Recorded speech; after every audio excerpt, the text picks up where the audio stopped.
हमारे channel spiritual stories bye audio पिटारा को subscribe करें एंड बेल आइकन को दबाना मत भूलिए।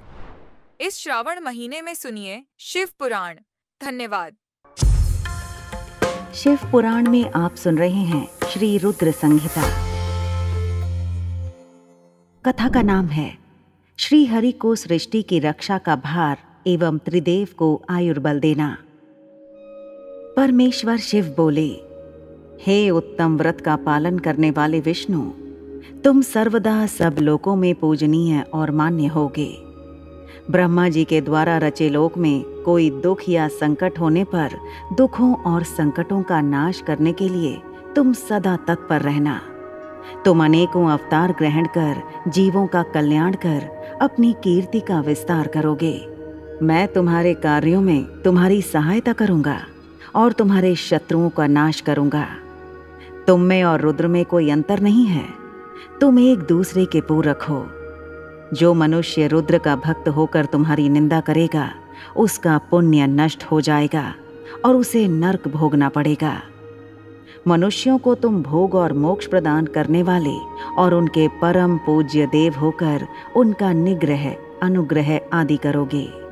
ऐसा कहकर भगवान शिव ने मेरा हाथ विष्णु जी के हाथ में देकर कहा, तुम संकट के समय सदा इनकी सहायता करना तथा सभी को भोग और मोक्ष प्रदान करना तथा सभी मनुष्यों की कामनाओं को पूरा करना।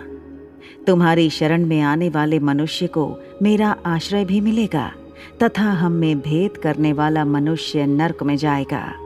ब्रह्मा जी कहते हैं, देवऋषि नारद, भगवान शिव का यह वचन सुनकर मैंने और भगवान विष्णु ने महादेव जी को प्रणाम कर धीरे से कहा, हे करुणानिधि भगवान शंकर, मैं आपकी आज्ञा मानकर सब कार्य करूंगा।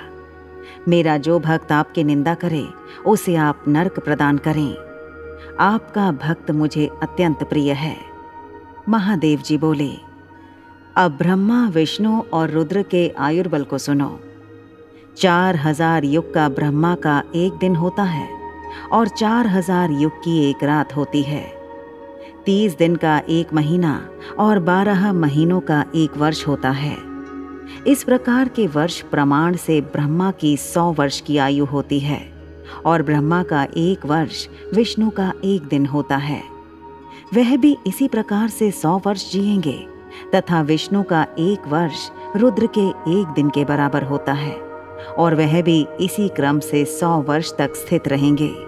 तब शिव के मुख से एक ऐसा श्वास प्रकट होता है जिसमें उनके 21,600 दिन और रात होते हैं। उनके 6 बार सांस अंदर लेने और छोड़ने का एक पल और 8 घड़ी और 60 घड़ी का एक दिन होता है।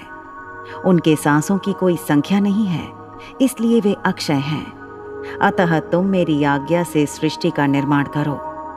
उनके वचनों को सुनकर विष्णु जी ने उन्हें प्रणाम करते हुए कहा कि आपकी आज्ञा मेरे लिए शिरोधार्य है। यह सुनकर भगवान शिव ने उन्हें आशीर्वाद दिया और अंतर्ध्यान हो गए। उसी समय से लिंग पूजा आरंभ हो गई।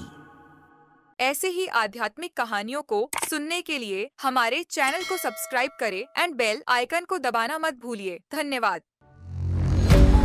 ऑडियो पिटारा सुनना जरूरी है।